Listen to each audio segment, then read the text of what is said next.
1-1 draw by Premiership newcomers Middlesbrough. John Leonard has the details. Whatever happened to boring Arsenal? Even their critics admit it's an exciting Gunners lineup. Bergkamp and Platt added glamour to Highbury, giving real hope for some class football. But newly promoted Borough took the lead, ironically through a Spurs old boy.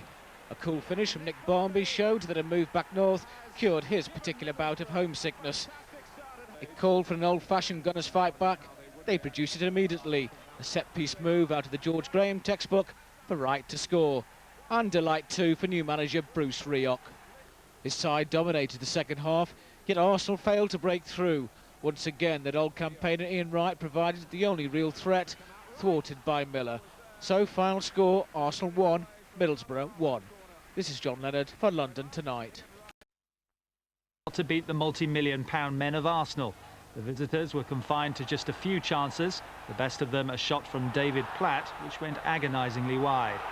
But Arsenal won't have been too disappointed to leave with a share of the points. Right, let's have a look at the table then. Two unbeaten teams drew a crowd of 38,000 to Highbury last night.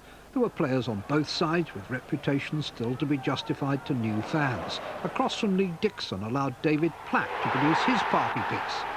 But it later transpired there'll be no encore for England next week.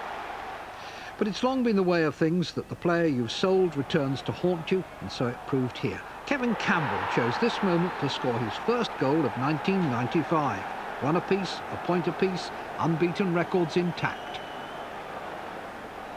Just when it looked... Manchester City manager Alan Ball is perhaps reflecting privately that life at the Dell might have been slightly easier than in the fast lane of the main road. City's fourth defeat in a row, their second at home, leaves them firmly cemented to the foot of the table. And Ball was furious that a free kick was awarded when Dixon seemed to take a nudge in the back from Niall Quinn. Quinn clearly felt no crime had been committed. But from the free kick, Arsenal snatched all the points. Bergkamp's cross was met by Ian Wright. It's going to be a long, hard season for Manchester City and for Alan Ball.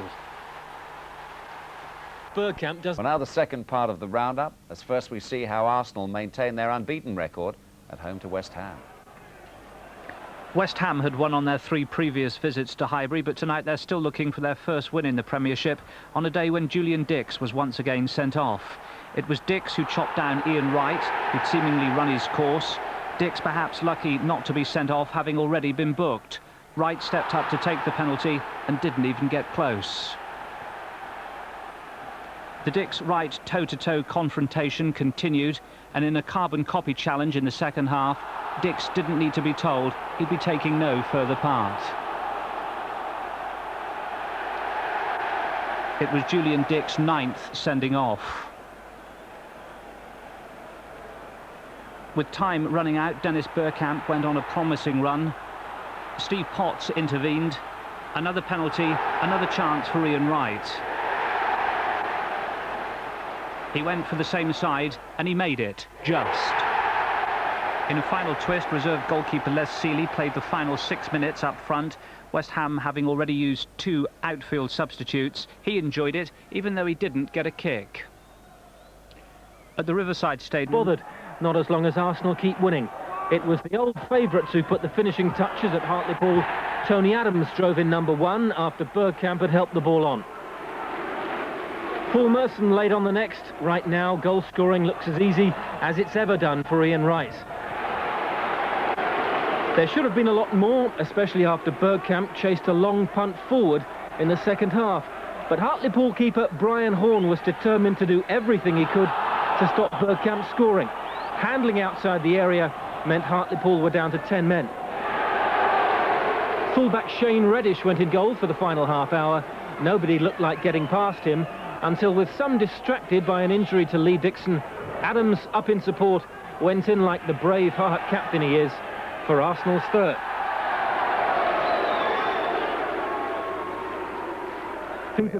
How difference in styles of play from the team that you left, Bolton, and the team you now have here at Arsenal? I think there is a difference in style. Let me look at Arsenal, obviously, in its own right. One of the great strengths of the club is the back 5. They've played together for such a long time. They have a great understanding. They're all quality players. They're defensively capable. They have an outstanding goalkeeper in David Seaman in behind them. He's probably the best keeper in the world. We've not taken away any of the great strengths that the club has.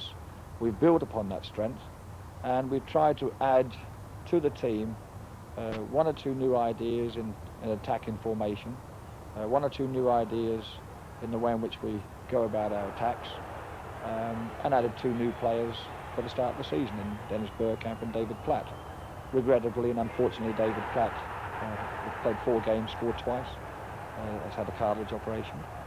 Dennis hasn't scored yet in 7, but the teamwork and team understanding is building, it's better, and it's most important, essential for us all that we continue to play together as a team, as a unit, that we play for each other and try to win games of football.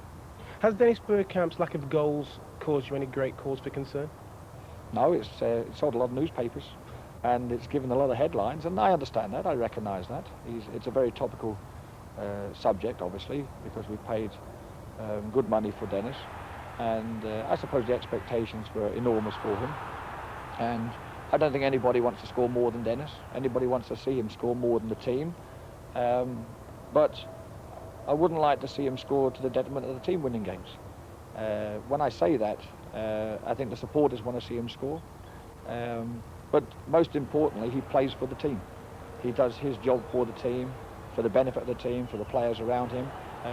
He's a very strong character. He's a shy person, actually, and I think a lot of people might look at his shyness as being introverted and something slightly different, but he's a very warm person within the club, with the players. I think we're all just wanting him on to score a goal, and in due course that will come. Well, while Dennis has been making his contribution to the team, you've got Ian Wright, who's also been doing the same and actually scoring goals. It must be delightful for you to see Ian doing what he does best. He's an outstanding goal scorer. I mean, he's a sensational goal scorer. He scores goals with his left foot, his right foot, diving headers. He's just fantastic, and he'll go on his one-on-one runs with goalkeepers and slipping past the keeper. He's a very enthusiastic person. I think people that aren't aware of him and don't know him well may misread him. He's tremendously enthusiastic. He's a winner. He likes scoring goals. He likes to be in the goal-scoring areas, and it's our job to provide him with the service and the opportunity to score goals. And if we do that on a regular basis, there's no reason why Ian shouldn't achieve at least 30 goals this season. I've actually said to him that in my time at Millwall, Terry Sheringham scored 38. I don't want to set that target for him, but I think 30 in a season when there's 38 league games and the cup games is a fair target for Ian to reach, and I think he can achieve it. Have you got any doubts that Dennis Bergkamp can deliver, Gary? Well, I think he will. I think Ian Wright's already benefiting from him. You see on those goals there that most of them came from Bergkamp. It's difficult. It takes time to adapt to the pace of English football, even when you've been used to it before. When I came back from Barcelona a few years ago to Spurs, I don't think I scored until my 7th game. And you finished the season as top scorer in the league, yeah. But even then, and I spoke to David Platt not long ago, and he said that it's so difficult to get used to the pace again after so long. And I think Bergkamp will have that problem. But he's such a class act that I feel pretty sure that in time he will. His problem might be at Arsenal is at the moment with the players they've got behind him. He's not perhaps going to get the service he really needs. Martin Keown, defensive type players playing in midfield, and he's not going to contribute too much service, along with people like Jensen as well.